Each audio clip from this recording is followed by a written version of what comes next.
I've always had a soft spot for social sci-fi. Obviously, I'm not gonna say no to a space western like Outland or the ridiculously violent dystopia of Dread. But for me personally, sci-fi is at its most powerful when it uses the lens of the future or alien civilizations to reflect something back at us here and now. And that's exactly what the cult classic Silent Running, sometimes dubbed Wall-E for adults, promised me when I first read its summary, or at least it seemed to promise. Released in 1972, Silent Running takes place in a future where all plant life on Earth has been wiped out. The last surviving forests are kept inside giant geodesic domes attached to massive freighters drifting through space. On board is a small four-man crew, most of whom treat the assignment like a boring job.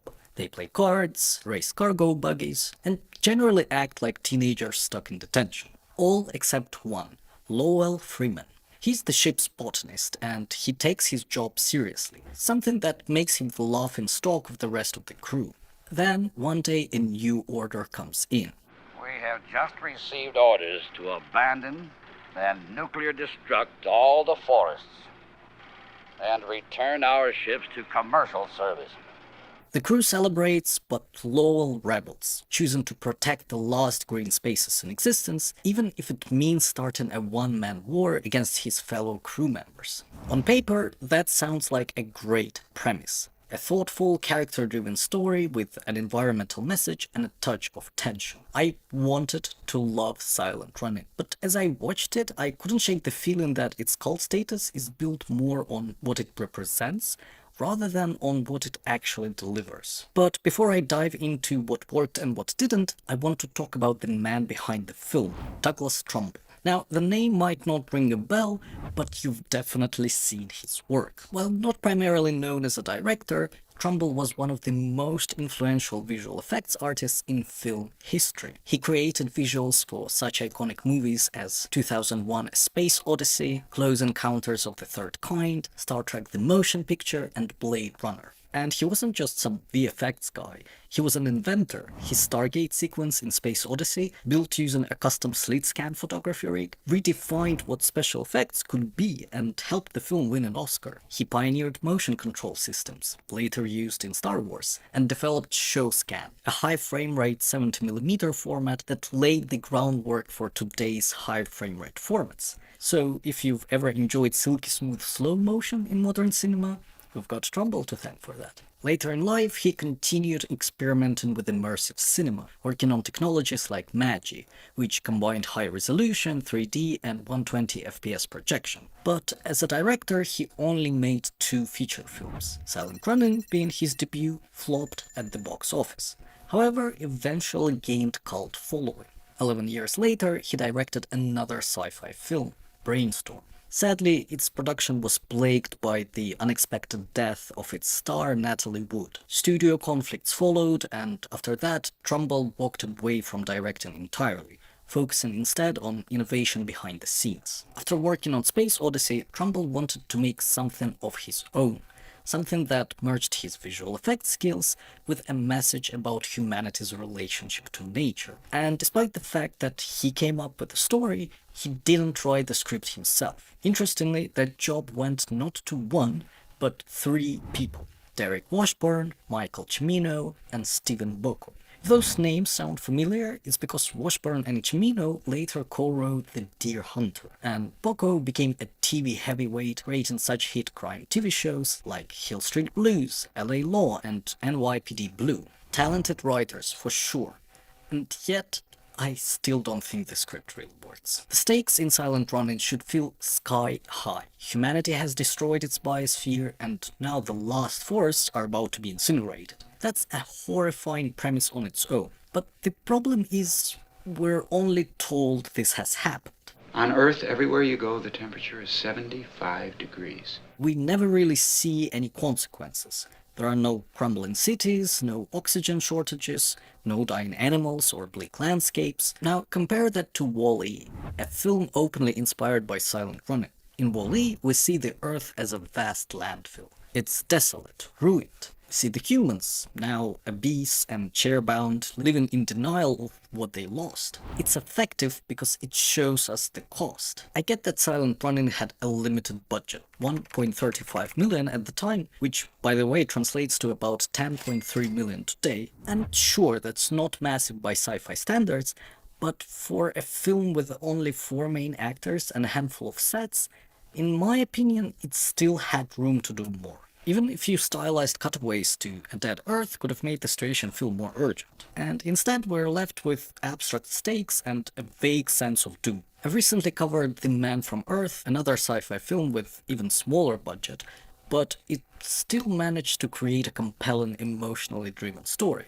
So it is definitely possible. Another problem for me is Lowell himself. He's the emotional center of the film, the last person who truly cares about nature. But instead of coming across as noble or tragic, he often just feels intense, unsettling even, and the terrible acting doesn't help. Now, I don't expect perfect characters. Flawed protagonists are what makes storytelling interesting, but Lowell's actions escalate so fast, it's hard to stay on his side. He kills his crewmates after they agree to destroy the forests, lies to command, and drifts off into space with the domes, isolating himself and slowly unraveling. The film clearly wants him to be a martyr for Earth, this tragic hero, but honestly, his behavior feels more like an obsessive spiral than an act of moral rebellion. In Wall-E, the main character is also alone in caring for Earth, but the tone is completely different. Despite being a robot, Wall-E inspires change. He brings hope. In Silent Running, no one changes. The world stays cold, distant, and indifferent. And apparently the only way Lowell seeks to save the forests is to kill people trying to destroy them, which is pretty radical if you ask me. Now, you might say, hey dude, Wall-E is a cartoon for kids. If Eve started blowing up humans for not cooperating, that would have been a completely different movie. And you're right. Maybe Trumbull wanted to show how far we've drifted from nature, how little people care until it's too late, that maybe we're unfixable. That's a valid take. But without emotional contrast, without anyone else showing a spark of compassion or doubt, it starts to feel emotionally one-note. Dare I say almost misanthropic. Honestly, at the point where Lowell was burying one of the crew members he'd killed, I genuinely expected him to use his body as fertilizer for the soil. And that's the thing, there is a tonal mismatch here. The movie tries to deliver a hopeful, eco-activist message, but ends up feeling unintentionally creepy, especially with that horrid, absolutely horrid, Joan Baez folk music. There are hints of psychological thriller in there, but they never quite bloom into something compelling. I'd be more forgiven if Lowell had been written as some obsessive genius botanist, but the screenwriters really did him dirty. In fact, at the end of the film, he's confused about why the plants aren't growing anymore. And the big reveal is... The sun. That's what it is, the sun. He forgot plants need sunlight. You know, Lowell just doesn't work for me. I couldn't root for him and ended up feeling more for the drones, lovingly named Huey, Dewey, Louie. Fun fact, the drones were not mechanical and they were operated by bilateral amputee actors. Honestly, the fact that they were cast mainly because they fit inside the suits feels a bit exploitative to me. But from what I've read, the actors genuinely enjoyed the experience and still speak fondly of it. So hey, who am I to say otherwise? That said, the drones are probably the most memorable part of the film. Their design left a clear mark on pop culture. Not only did they inspire Wall-E, but also surprisingly R2-D2 from Star Wars.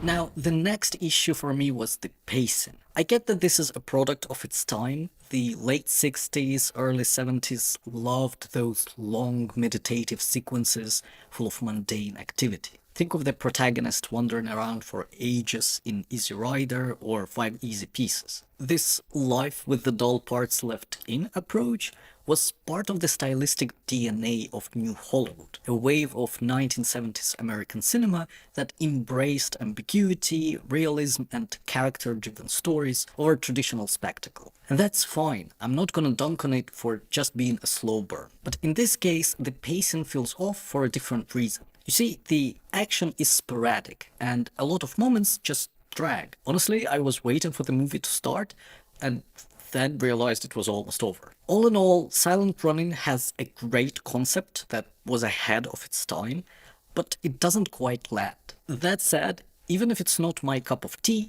Silent Running is undeniably important, from its groundbreaking VFX to its legacy in eco-sci-fi. I mean, it laid the foundation for films like Moon, Sunshine, and Interstellar. So for that alone, it deserves recognition. I would give it 2 stars out of 5, and I'm genuinely curious to know what you think about this movie.